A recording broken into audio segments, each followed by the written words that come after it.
Black Chamber of Commerce. Jennifer Moore, executive producer of Juneteenth, 1865 to 2022. And Professor Marco Robinson. How about that for an introduction? Professor Marco Robinson with Prairie View A&M University. Thank you all so much for taking part in the special itself and then joining us this evening. Professor Robinson, I want to start with you. Can we re-emphasize how Black history, Juneteenth, is American history? With the onslaught of events that we've experienced over the last 5 years, it is incumbent of each of us to connect with community. And the only way that we can truly connect with community is through our connecting with each other. And so through this documentary, you went all across the country, went through enclaves all through Houston, even out to the outer skirts in Waller County, Prairie View.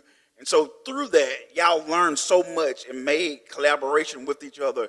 And that's where it starts, in these local communities and that history that we all can glean from and learn from, the good and the bad. This history that was displayed tonight is an intricate part of the narrative of U.S. history. And more importantly, this history tells the story of Black people in the state of Texas. And so when we look at this, we have to understand that even though these horrendous acts were committed and they faced all of these challenges during emancipation and moving forward, we know and we understand that we are here and we are better for it because they travail. And so when I think about this and we understand the new movement to silence and for people to not talk about these topics, it's important that we have dialogues and forums, public forums like this.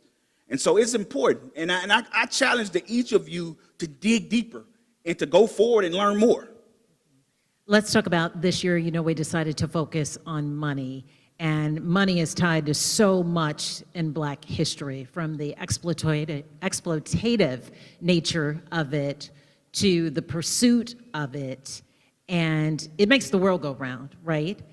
And it's the constant thread in history as well, money, and especially to African Americans, right? Correct. When we think about this, even something, I just did an interview this morning on Juneteenth. And one of the issues that I'm seeing that's coming forth is the commodification of the holiday now. It's a national holiday, and people from large retailers are starting to take advantage of the holiday, right?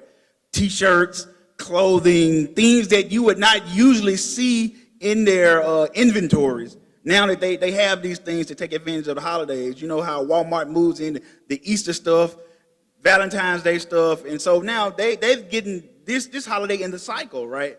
And so within that, looking at it, the merchandising part of it, we lose the story. And so I'm really concerned about that we really have to connect with this history, and that's why it's so important that you continue to produce this documentary, because this information that you provided tonight adds a incentive for those who don't know to begin to learn. And so I think that as we move forward, and even when we think about the economic viability of the African American community in freedom, and even during the Jim Crow era, it did not happen without people pooling their resources together in community, right? When you think about Fourth Ward, Emancipation Park, how they put the money together to buy that property, it only happened by our joining hands and joining forces and making these things come to fruition. You talk about community, and I know, Jackie, your store really is more so community than it is retail, it seems like at times. Yes, we definitely, we opened 19 years ago. So thank you for letting me be a part of this documentary and the history of Third Ward. So it's very important, like we do a lot of community partnerships.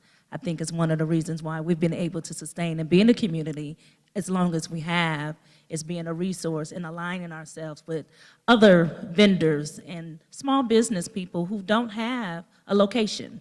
So what you saw in the documentary was our annual sidewalk sale, where we invite out 10 to 20 local vendors who do T-shirts, make products, jewelry, and different things, and we showcase and we share our space.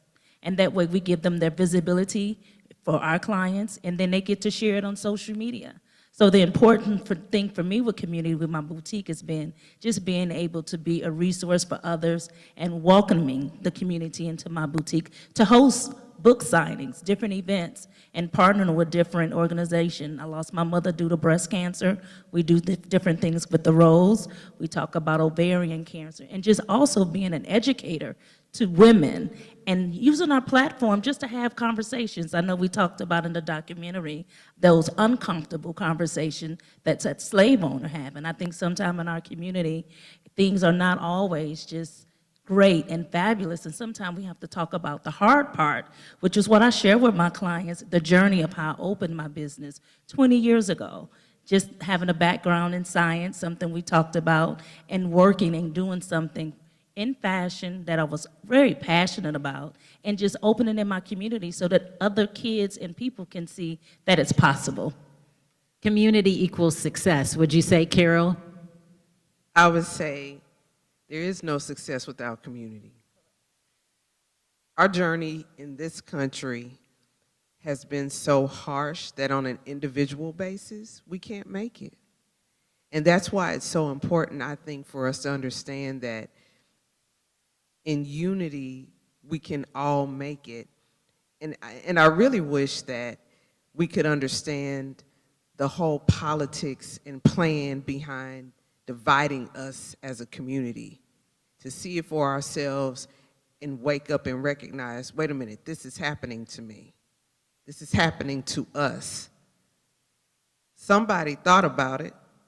Somebody planned it. It came from somewhere. It didn't come from me as a Black person. And I'm suffering for it, and my community is suffering for it. So what can I do to reverse that pattern? Well, the reverse of it is unity.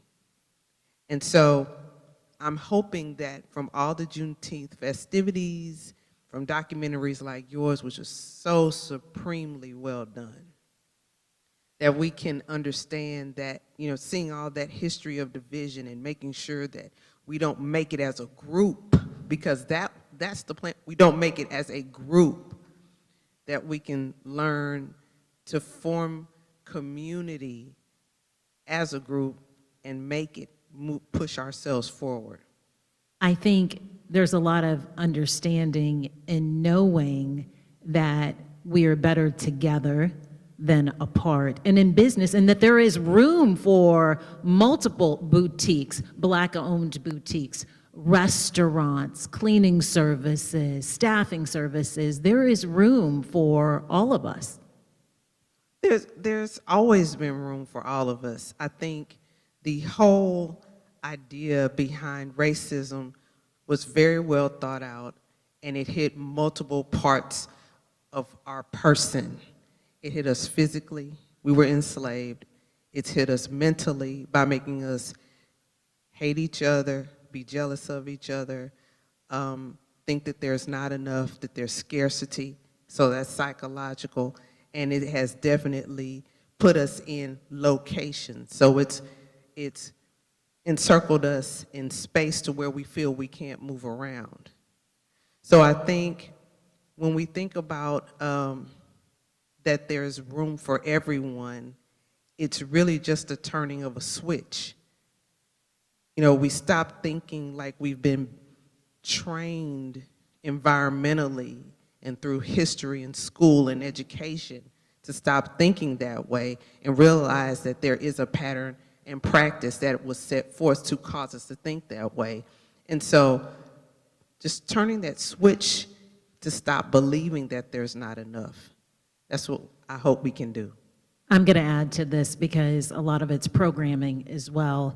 And, my day job behind the news desk and in the newsroom, and the same as Jennifer, what we bring to the newsroom is what programming does the greater community, the African American community, need to see. And it was so important for us, like even within the special, to see the Black billionaires and to hear those stories, right? Because so much of the imagery that people see, sadly, is negative. Those images, we don't hear as much about the success stories. And believe me, Jen, Nicole, and I, and even our colleagues in the newsroom who don't look like us are learning the importance of showing the wide range within different communities, whether it's Hispanic communities or African American communities. You know, we celebrated Alba Huerta, who just won a James Beard Award, and she's a proud Latina. And so it's so important, the imagery that is put out there and seeing the success stories. And Carol, there are success stories here in the city of Houston. I mean, may not be billionaires. We're working on it. We're getting there, right? But there are plenty of success stories in business, and I know that you've seen at the Chamber. Absolutely. You know, Gerald Smith is someone who definitely gives back. He served as one of our honorary co-chairs for our Pinnacle Awards, which is where we recognize African American businesses that have done well, and we're sitting next to one, Melodrama Boutique. And so he gave back. It's cooperative economics. And so he definitely represents that class of African Americans in the city of Houston who are doing well and are giving back. And Jackie definitely gives back to the community. She has done, I am a proud melodrama shopper, and I've just seen over the years Thank you. how much she gives back. So yeah, absolutely. Houston is, and Texas is one of the emerging places in our country for Black-owned businesses, and people are moving here every day. I mean, if you just drive down Alameda, you'll see all of the new businesses that are popping up in all areas of the city. So we are definitely a hotbed for growing and housing Black-owned businesses. And we have 90,000 African-American owned businesses in the greater Houston area. So yes, we'll be hearing and seeing more about those as time goes on. And the Chamber has an amazing directory for people who want to familiarize themselves with those 90,000 different businesses. HoustonByBlack.com. That is our website, HoustonByBlack.com. So please, definitely come and see us on HoustonByBlack.com and our website. Yeah. We talked about, you know, imagery is so important to us, and the imagery within this special, it's not the easiest, right? It took me back to my childhood, quite honestly, when I watched Roots. Like, I was so mad when I went to school, right? And I was just like, okay, Mia, these are your friends. This is your community. I had to remind myself of that. But, you know, in doing the research, those emotions popped up again. But it was a deliberate decision, Jennifer, to include this imagery. It was.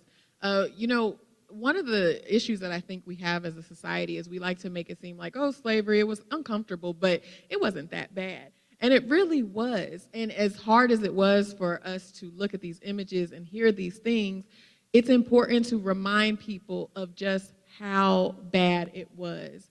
Because our people survived, and they survived hundreds of years.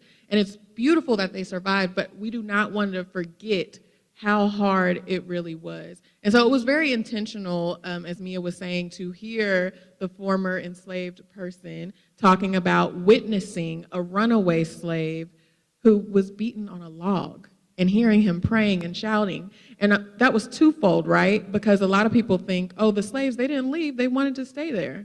No, people did try to leave, and then they were tortured anymore, and that goes back to the psychological. When you witness that, you're going to tell yourself, I can't get out.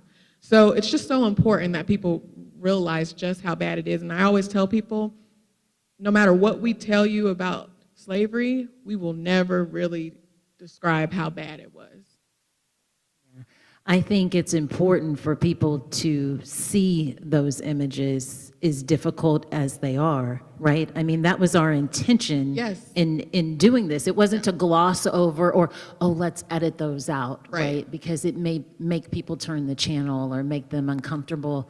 I think you have to see it. You have to see those hard truths. It's so true, and it's you know, we have to see it. I mean, when you see a former enslaved person with the welts on his back, I mean, the things that people went through, it's important. And so it was hard. Imagine having to look at this over and over again and listen to this over and over again. It was very hard, but at the same time, I felt like it was a tribute to the people who survived and the people who didn't make it as well. And it's really resonating with people. We've received so much feedback. So much. I mean, the goal always has been to educate, right? And this is the second year, so shameless plug. If you haven't watched last year's documentary, please go to khou.com/Juneteenth. But it was interesting. So after it aired, not only internally, like we had coworkers who were coming up to us from all walks of life saying, oh my goodness, I didn't know that. No matter what their race, age, whatever, they were sharing with their family.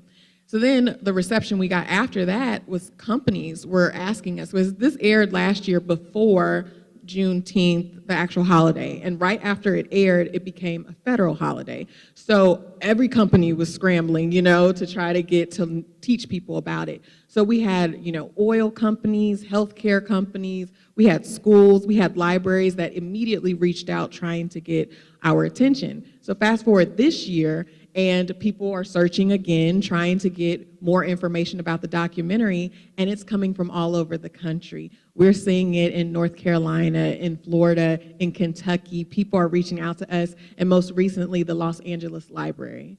So it's such a blessing because we really just wanted to educate people and really get the conversation started, just as Marco was saying. You should be hungry to learn more, right? Because we're just scratching the surface. There's just so much more.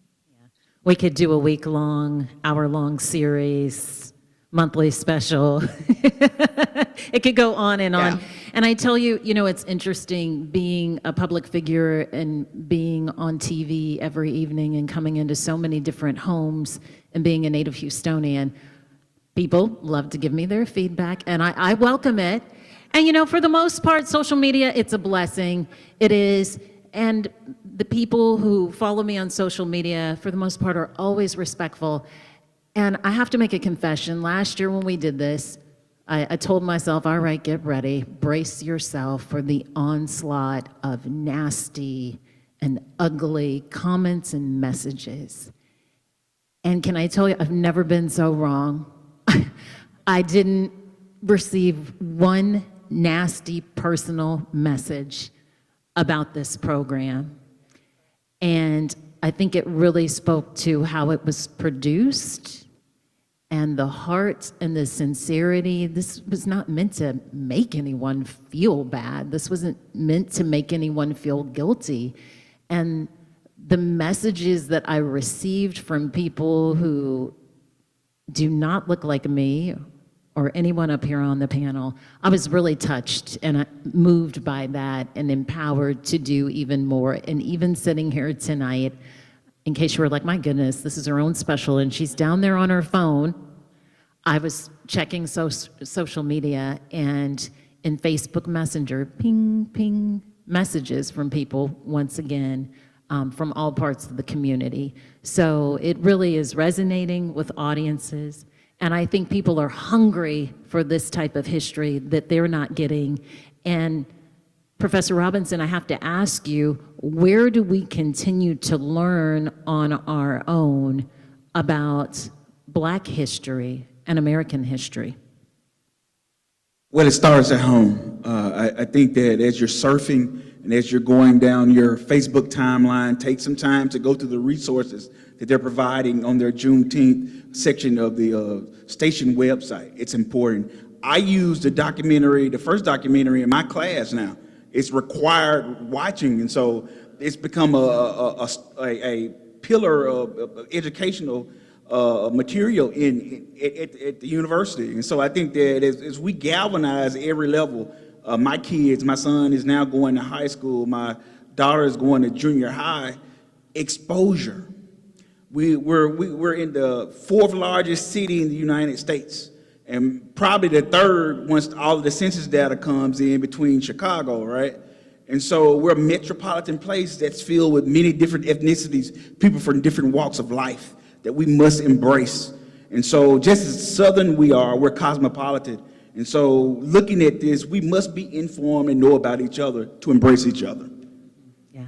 You have the wonderful opportunity here in the city of Houston to dine at a restaurant in a different community with different people who own that restaurant, to ask a friend from that culture to join you. People are proud to show off their culture. They really are, and especially to those from other cultures as well. I think that's such a good way to get started there.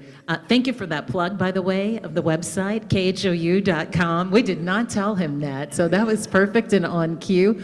We also have a new streaming platform, KHOU 11+. There's so much more there in the way of video resources for you to access there about Juneteenth, the documentary itself as well. And just keep learning, everyone. We thank you for spending your time here tonight. Before we go, I just want to open it up to any questions. If anyone has any questions, no pressure. If not, I know it's a school night, even though it's Friday Eve. But if anyone has any questions, we'll take those quickly. Yes, ma'am, at the top. Oh, Millicent's coming. I first want to thank all of the persons who worked on this tremendously outstanding documentary. I thought about my grandchildren while this documentary was being presented, and I thought about how much I have missed during the lifetime of my education. A lot of it I knew, but a whole lot of it I did not know. So I want to thank all of you for the time that you spent in putting this together. I want to thank your supervisors and everybody who was involved in giving you the time, because this quality was not done haphazardly. So thank you all very much. This is my last statement. Where can we get a copy of this? So we have it available to you on YouTube. That's one place. Also on the KHOU 11+ streaming platform. It acts as an app. You can access it there as well too, and the website. The website is a great landing place to get started, khou.com, and then you can access the different assets and materials from there. Thank you, by the way, for those compliments and praises. Thank you. Anyone else? Well, with that, we thank you again for joining us tonight. We look forward to seeing you next year. This continues. This is an ongoing commitment from us, and we're going to continue to bring you the story of Juneteenth, our history, a shared history, and an American history. Thank you, and good night. Thank you. Thank you, Mia.